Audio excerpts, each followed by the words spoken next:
इसके लिए chief minister साहब का मैं ममनून हूँ, मशकूर हूँ कि आपने ये मंजूरी दी, जो मुझे मौका दिया है। आपने चंद थोड़ी सी बातें आपकी नज़र करना चाहता हूँ।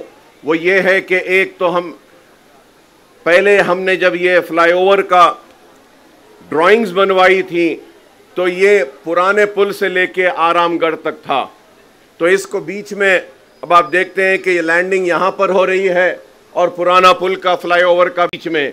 तो मैं आपसे रिक्वेस्ट करूँगा कि इस फ्लाईओवर को उस फ्लाईओवर से मिला देते हैं, तो अगर कोई वहाँ से चढ़ेगा तो यहाँ उतरेगा और वहाँ पुराने पुल से चढ़ेगा तो यहाँ पर आएगा। और इसके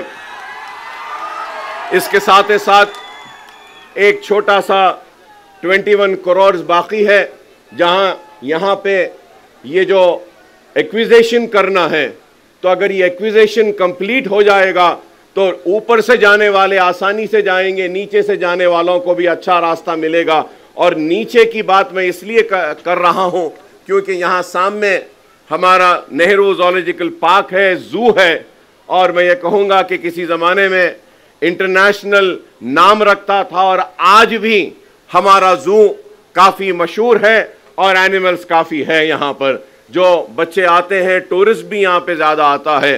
ये बात मैं टूरिज़्म पॉलिसी जो आपने असेंबली में लाई थी उस वक्त कहना चाह रहा था, लेकिन मेजर अपोजिशन पार्टी की गड़बड़ की वजह से टूरिज़्म पॉलिसी पर बहस नहीं हो सकी, डिबेट नहीं हुआ, और वैसी वो टूरिज़्म पॉलिसी को उसको मंजूर किया गया था असेंबली में। तो इसलिए मैं आपके ज़रिए यही अपील करूंगा कि ये ज़ूलॉजिकल पार्क है और टूरिज़्म पॉलिसी में भी मैं आपको याद दिलाना चाहता हूं कि आज से 20 बरस से, लास्ट 20 ईयर से, और मैं ये कहूँगा कि राजशेखर रेड्डी साहब के दौर में ओल्ड सिटी के लिए 2000 करोड़ का एक पैकेज दिया गया था, और उस वक्त चार मीनार पेडेस्ट्रियनाइजेशन प्रोजेक्ट के बारे में भी ऐलान किया गया था, और बड़े ही सुनहरी ख्वाब हमको दिखाए गए।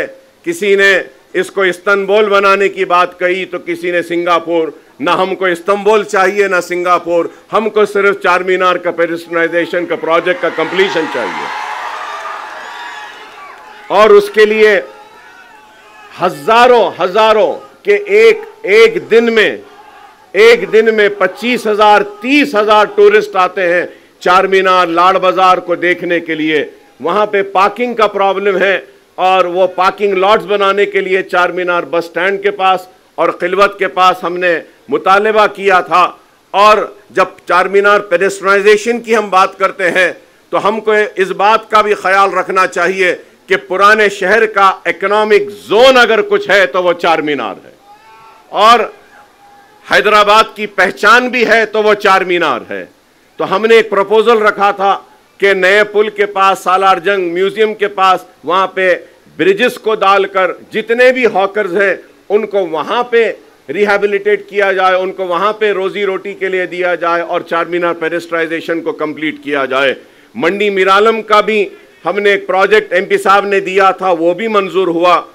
मुर्गी चौक का भी एक प्रोजेक्ट को दिया था, वो भी हुआ। और ये टूरिज्म के लिए यहाँ पे हमने मीरालम तालाब का भी, इसको भी डेवलप करने के लिए एक प्रपोजल दिया था।